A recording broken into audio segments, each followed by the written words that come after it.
58세 김 부장의 충격 고백 출근 안 하고 살려면 왜 최소 10억이 필요할까?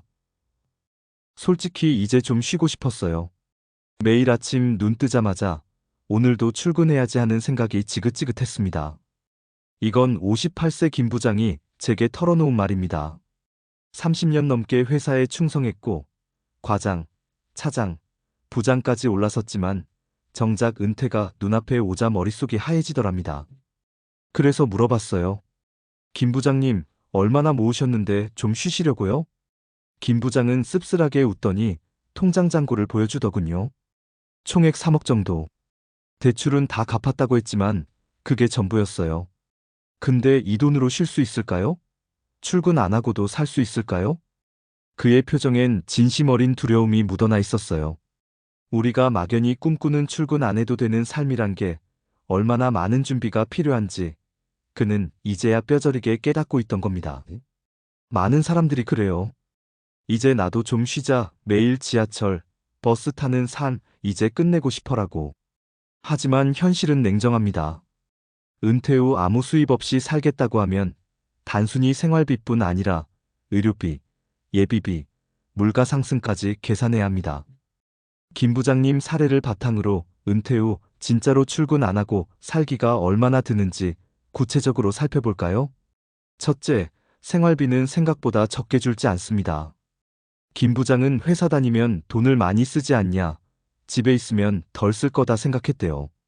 그런데 전문가들은 말합니다. 은퇴하고 시간이 많아지면 오히려 돈 쓸 일이 늘어납니다. 등산 모임, 골프, 여행, 손주 용돈, 집수리 예상치 못한 지출이 줄줄이 생깁니다. 실제 김 부장은 은퇴 설계를 해보니 월 250만 원은 최소 필요하다는 결과가 나왔어요. 1년에 3천만 원. 30년을 산다고 치면 9억 원입니다. 이자나 투자 수익을 감안해도 안전하게 출근 없이 살려면 최소 10억 정도는 있어야 한다는 게 전문가들의 계산입니다. 둘째, 의료비는 나이 들수록 눈덩이처럼 불어납니다. 또 한 분의 사례를 들어볼게요. 62세에 은퇴한 박 차장님은 평생 성실한 회사원이었습니다. 건강검진에서도 늘 정상 판정을 받았어요.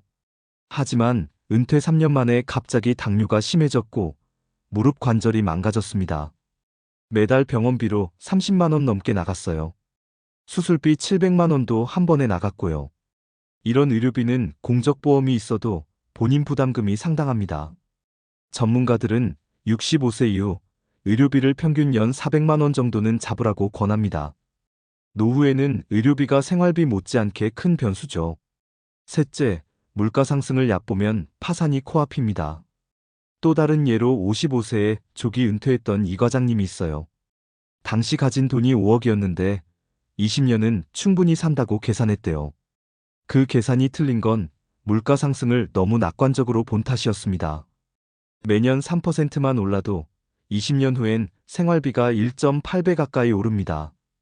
이 과장님은 처음엔 월 200만 원이면 넉넉했는데 10년 지나니 300만 원이 필요해졌습니다. 결국 65세부터 다시 마트에서 알바를 시작했어요. 이 나이에 카운터에 앉아 손님한테 꾸벅꾸벅 인사할 줄 몰랐지 하고 눈시울을 붉히더군요. 이 세 사람의 이야기에서 우리가 배울 게 있어요. 은퇴 후 출근 안 하고 살자는 건 단순히 돈이 필요하다는 걸 넘어서 얼마나 오래 살지, 얼마나 쓰게 될지, 예상치 못한 일이 얼마나 생길지를 다 감안해야 한다는 거죠. 많은 전문가들이 최소 10억 얘기를 꺼내는 이유가 여기에 있어요. 생활비로 30년간 9억 이상 필요? 의료비 예비비 최소 1억.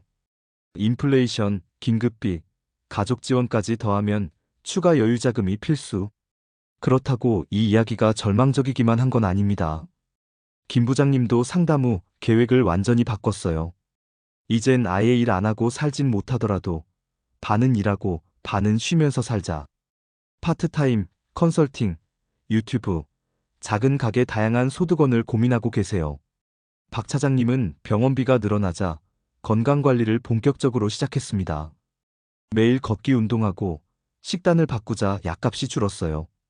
이 과장님도 결국 다시 일터로 돌아갔지만 그걸 실패라고만 보지 않았습니다. 사람 만나고 움직이니까 우울증도 사라졌다는 말을 하더군요.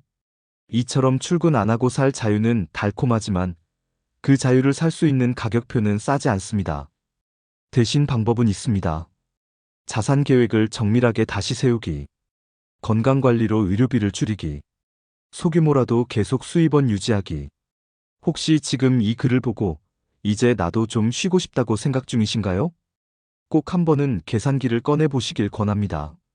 막연한 은퇴가 아닌 진짜 현실적인 은퇴 설계가 필요합니다.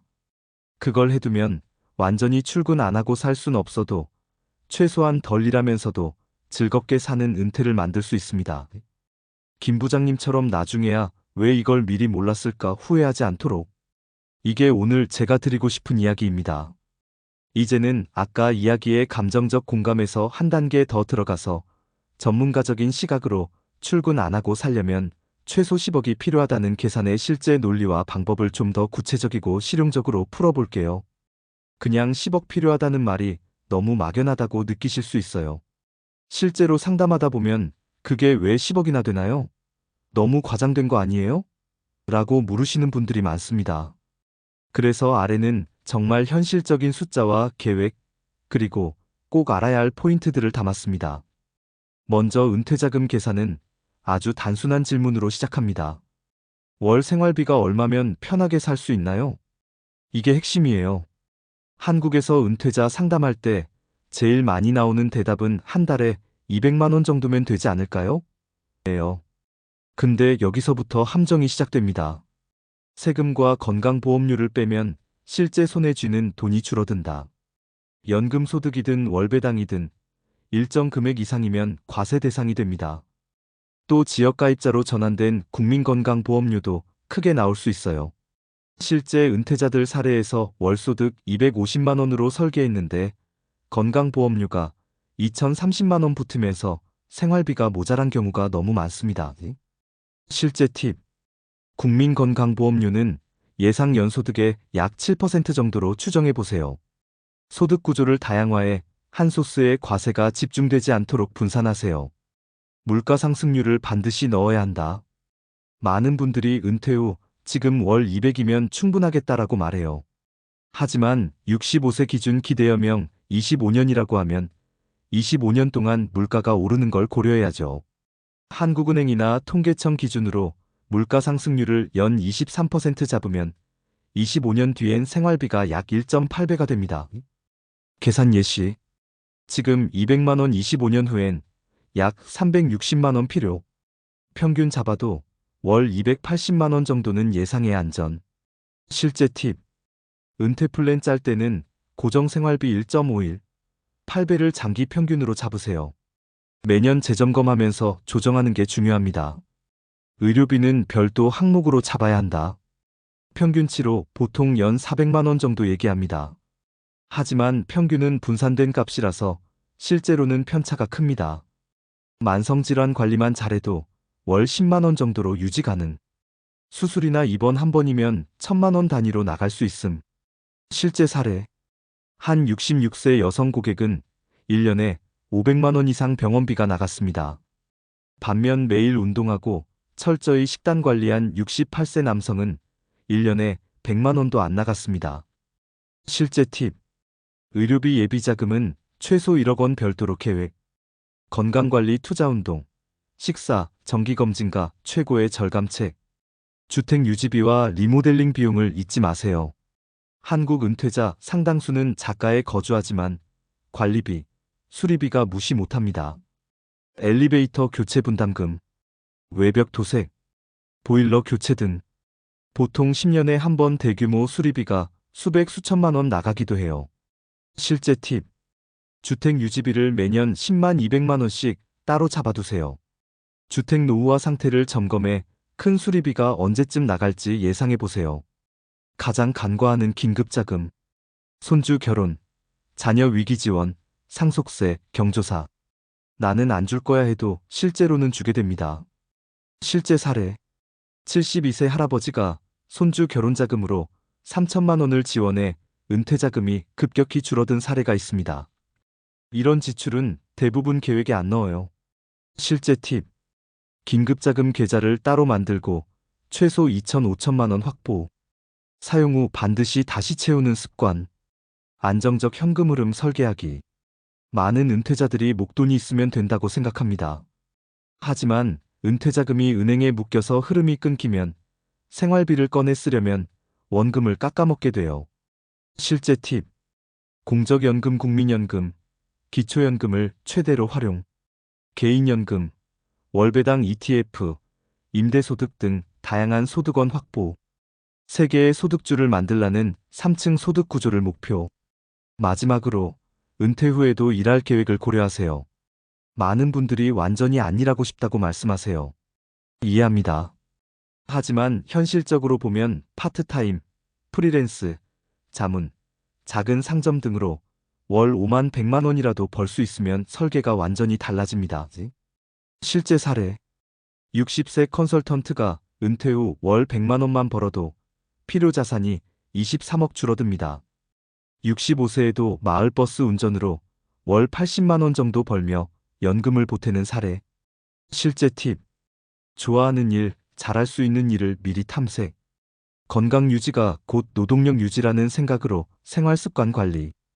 정리하자면 은퇴 후 출근 안 하고 살려면 10억이란 말은 단순한 공포 마케팅이 아닙니다. 매달 생활비 인플레이션 반영, 의료비, 주택 유지비, 긴급자금, 현금 흐름 설계.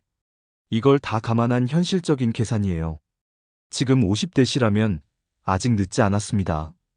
재무설계 상담을 한번 받아보세요. 건강관리 계획도 자산관리의 일부로 보세요. 일할 수 있는 능력과 기회를 유지하세요. 그렇게 하면 완전히 출근을 끊고 살 자유가 아니라도 덜 일하면서도 여유 있게 사는 삶은 충분히 만들 수 있습니다. 이게 바로 전문가로서 드릴 수 있는 솔직한 조언입니다. 우리 모두가 김 부장님의 눈물 고백을 남의 얘기라고 넘기지 않기를 바랍니다.